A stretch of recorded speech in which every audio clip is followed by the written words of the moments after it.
Hi guys, this video is for first-time mums suffering from aching feet and ankle.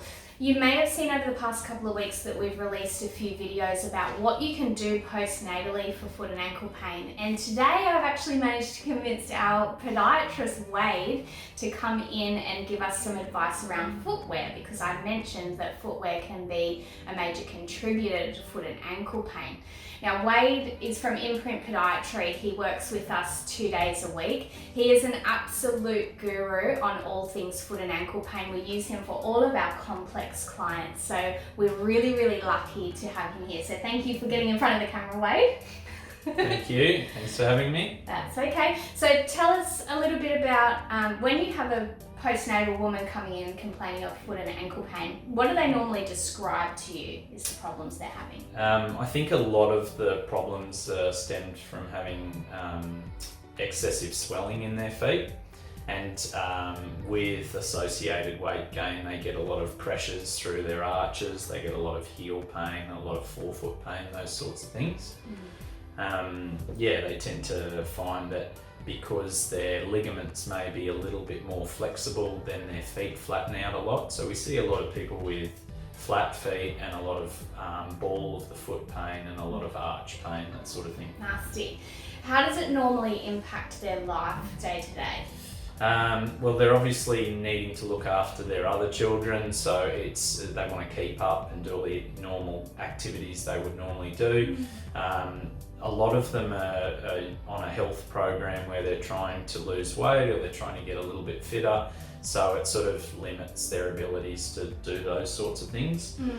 So our job in here is really just to get them or allow them to continue to do those things, because it can be frustrating trying to get fit when you have sore feet. That's what I find as well with my clients too. And what do you find are the most common causes for foot and ankle pain for people who have just had their first child? We did touch on it before, but it's going to be things like that laxity of their ligaments, which means their feet tend to be a bit more flexible.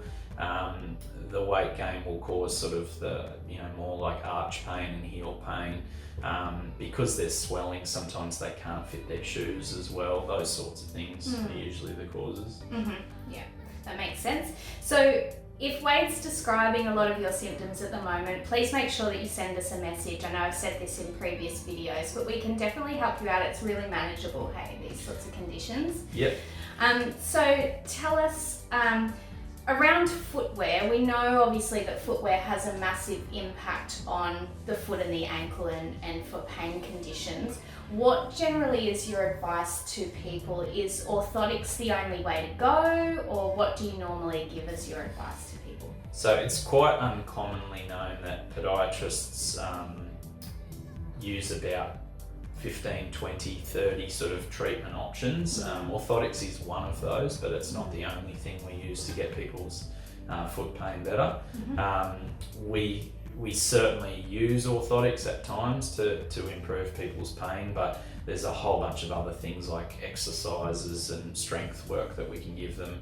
Advice on footwear. We look at them walking a lot of the time, and that gives us a bit of insight into sort of what's wrong with the feet and what we can change to get them better. Yeah, okay. So essentially what Wade's saying is you look at the way they walk, find out exactly what's causing the problem, and then decide from there. Orthotics is just one thing that you use. It's a small part of the process. We can use it, but it's not always used to get people better. Yeah, heaps and heaps of stuff you can do.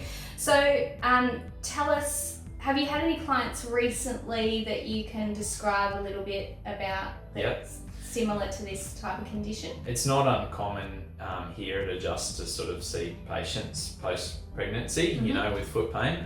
So I had a 36-year-old lady. We saw her last week, and we gave her some taping, some stretching and strength exercises, and footwear advice, and I'll catch up with her again next week and see what else we can do for her, and see how she's getting on, and that'll help us make decisions on what to do next with her. Yeah, So really, really easy to sort of treat and go from there. How long typically do these things take to manage, do you think, on average? It depends, but it depends on the person involved, and it depends on sort of the conditions we're trying to treat.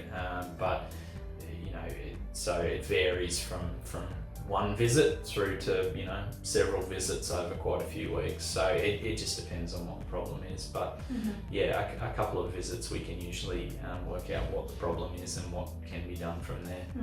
Yep, easy, perfect. So there you have it. That's Wade and his guru advice on footwear. So thank you for coming in. Please make sure if you're having this problem, click on the link, send us a message so that we can help you out, because between Wade and the physios and the dietitian here, we can definitely get you sorted for pretty much most foot and ankle conditions. So make sure you send us a message if you're having any questions. If you do have particular questions about anything that Wade has mentioned, you can always comment them below, because I'm sure if you're thinking it, someone else probably is, and we will get back to you between us personally through our Facebook page. It's really easy to do. So thanks for watching, everybody, and we'll see you next time. Bye. Bye.